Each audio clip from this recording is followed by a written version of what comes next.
Superman. Superman de James Gunn approche à grands pas, mais le préquel officiel est déjà sorti et il révèle beaucoup d'informations à savoir avant le film.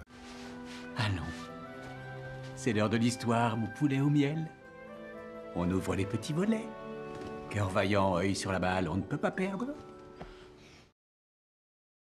Présentant des informations majeures sur le nouvel homme d'acier du DCU et sa ville emblématique, Superman Bienvenue à Metropolis regorge de révélations passionnantes, malgré son court roman de 144 pages. Précédant de quelques années les événements du film à venir, il est fascinant d'en apprendre davantage sur le monde dans lequel nous entrerons bientôt sur grand écran. Si rien n'empêche James Gunn de réécrire un jour les événements de ce nouveau livre dérivé, ils font actuellement partie du canon du DCU. On y retrouve notamment les premiers jours de Clark Kent à Metropolis, sa rencontre avec Lois Lane et Lex Luthor, ainsi que d'autres moments clés déjà établis par les événements du film Superman. Dans cet esprit, voici tout ce que nous avons appris du préquel de Superman du DCU.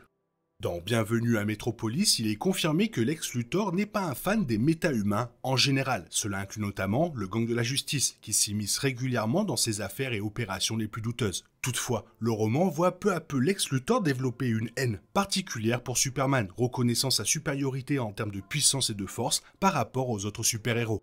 Plutôt que d'organiser une rencontre avec Perry White, rédacteur en chef du Daily Planet, Clark Kent s'est d'abord rendu au principal journal de Metropolis avec pour seul espoir les quelques extraits de ses articles lors de son passage au Smallville Sentinel. Malgré le manque d'intérêt initial de White, Perry a accepté d'envisager l'embauche de Clark s'il pouvait rapporter un scoop au Daily Planet. Et c'est ce que Clark a fait. Alerté par la destruction d'une usine de jouets dans le quartier industriel de Metropolis, de l'autre côté de la rivière, Clark, pour sa première apparition en tant que Superman à Metropolis, arrête les saboteurs et leur char d'assaut ultra moderne équipé d'un canon laser. Grâce à la police qui avait bloqué tout accès à la zone, Clark était dans une position privilégiée pour interroger Superman et fournir un témoignage oculaire. C'est ce qui lui a valu son poste au Daily Planet. De même, le livre révèle que l'attaque contre l'usine de jouets a été commanditée par Lex Luthor. Apparemment, les concurrents de Lex utilisaient l'usine pour introduire illégalement des armes dans divers jouets. Cette rencontre avec le char marque également la première fois que Luthor découvre l'existence de Superman. Voulant tester la puissance de ce nouveau super-héros, Lex Luthor engage le tueur à gages John Corben. Manipulant Corben, Lex surprend John dans une explosion qui lui fait perdre son corps. Par la suite, Luthor demande à ses techniciens de laboratoire de prélever le cerveau de Corben et de le placer dans un robot tueur avancé, créant ainsi la version DCU de Metallo. Cela confère à Metallo un instinct de tueur brutalement humain, tout en rappelant les origines similaires du super-vilain dans les comics. Après que Lex ait libéré Metallo, Perry White demande à Clark Kent, fraîchement embauché, de suivre Lois Lane et Jimmy Olsen pour apprendre les ficelles du métier, ce qui ne plaît guère à Lois. À la vue de Metallo, Clark s'enfuit tandis que Lois et Jimmy sont distraits avant que Clark ne revienne en tant que Superman. Sauvant Lois et Jimmy dans le rôle de l'homme d'acier, Lois est encore moins ravie de l'arrangement apparent entre Superman et Clark Kent concernant les interviews. Superman a également bénéficié de l'aide du gang de la justice lors de son premier combat contre Metallo. C'est également la première fois qu'il rencontrait et combattait aux côtés de méta-humains. Il nourrissait initialement une certaine méfiance envers Green Lantern, Mr. Terrific et Hawkgirl. Cependant, ils se sont révélés être des alliés efficaces, offrant à Superman l'occasion d'emprisonner Metallo avec des poutres d'acier avant de le jeter dans la rivière.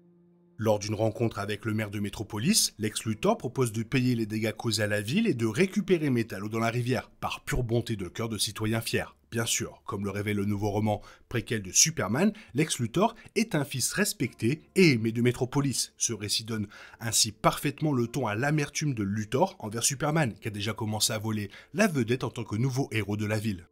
Après que Perry White a chargé Clark et Lois d'enquêter sur l'origine de Metallo, ils jettent tous deux leur dévolu sur les plus grandes entreprises technologiques du pays, Luthor Corp, Lord Tech et Stag Industries. Lord Tech appartient à son PDG, Maxwell Lord, interprété par Sean Gunn. On sait également que Lord est le fondateur du gang de la justice et qu'il jouera un rôle dans la saison 2 de Peacemaker. Si l'on en croit les comics, Stag Industries a très probablement des liens avec Metamorpho, interprété par Anthony Carrigan, qui apparaîtra également dans Superman de James Gunn. Cependant, Lois Lane confirme dans ce roman préquel que Stag est basé à Washington DC et non à Metropolis, comme les deux autres entreprises.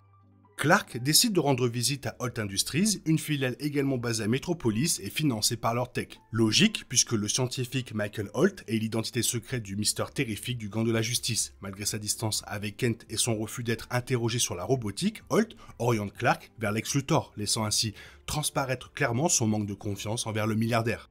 Le roman préquel de Superman confirme que le nom Gang de la Justice est une idée originale de Guy Gardner. Cependant, Hawkgirl et Mister Terrific ne sont pas aussi enthousiastes, ce qui suggère qu'un nom futur, sans doute amélioré, fera son apparition dans le futur du DCU. Cela conforte donc la théorie selon laquelle le Gang de la Justice est le précurseur de la Justice League du DCU. Après avoir parlé avec Holt, Clark craint que Lois soit en danger, car elle est allée interroger Lex Luthor. Faisant irruption dans le bureau de Lex, Clark et Luthor se rencontrent pour la première fois, préparant ainsi la première rencontre entre Luthor et Superman, qui sera montrée dans le film. Après leur départ, Lois est furieuse contre Clark pour avoir interrompu son entretien, une colère que Kent ne peut se racheter que lorsque Superman lui promet une exclusivité à la fin du roman. Après avoir récupéré Metallo dans la rivière, Luthor convainc son cyborg que Superman est à l'origine de l'explosion. Il oppose Metallo à l'homme d'acier avant de lui confier une source d'énergie expérimentale récupérée par son entreprise lors d'une exploitation minière. Ce minéral vert brillant et sans aucun doute de la kryptonite, à l'image de la source d'énergie principale de Metallo dans les comics. Bien que Luthor ne semble pas connaître la véritable origine de la pierre, il est ravi de constater ses effets affaiblissants sur Superman. De même, le deuxième combat de Superman contre Metallo marque son premier contact avec la kryptonite. Tant il est confus et surpris, se sentant vulnérable pour la première fois de sa vie. C'est le scénario parfait pour que Luthor utilise la kryptonite contre Superman dans le film. En combinant leurs pouvoirs avec ceux de Superman et en travaillant en équipe plus efficacement, le Gang de la Justice fait encore plus ses preuves lors du match revanche contre Metallo. C'est d'autant plus vrai que Superman est affaibli par la kryptonite. Admirant la force de Superman et ses efforts pour faire le bien à Metropolis, le Gang de la Justice offre à l'homme d'acier une place dans son équipe. Superman décline l'offre du Gang de la Justice, apparemment plus à l'aise en travaillant seul. Bien que ce soit probablement encore le cas lorsque le film Superman débutera, je soupçonne que le Gang de la Justice a maintenu son offre. Peut-être que Superman finira par accepter leur offre face au plan de Luthor pour éliminer définitivement l'homme d'acier.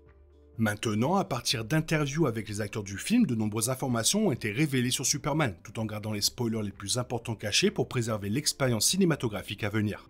Concernant les moments forts de l'histoire, Coren Sweet s'est montré aussi discret que quiconque concernant les spoilers. Cela dit, il a révélé que Superman commence avec le personnage au plus bas. La scène où il est ensanglanté et meurtri dans la neige, présente dans les nombreuses bandes annonces, survient après un combat difficile où il ne perd pas, mais ne gagne pas. À partir de là, Superman a tout pour aller de l'avant. Coren Sweet a insisté sur le fait que la scène de combat du début du film est véritablement épique. Néanmoins, elle place Kal-El dans son arc narratif pour surmonter l'adversité au nom du bien.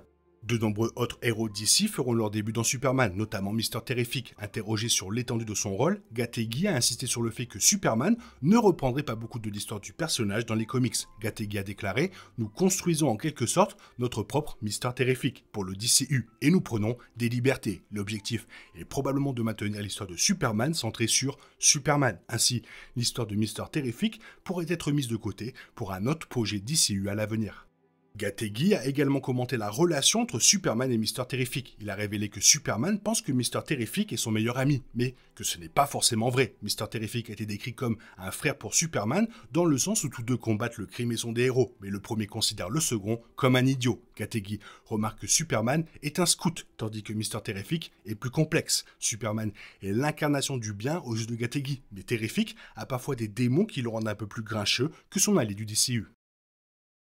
Et c'est là qu'on voit que le travail de James Gunn avec le DCU est considérable, avec ce roman qui met en place le film, et il faut savoir ces informations. Toi, qu'est-ce que tu en penses? Quel est ton niveau de hype? Fais-le moi savoir dans la zone commentaire, sinon comme d'habitude, bisous bisous, bye bye. Il est impossible de compter sur les autres de nos jours, on est obligé de tout faire soi-même. Je me trompe? Rien de grave, j'avais tout prévu. Où va le monde, je vous le demande.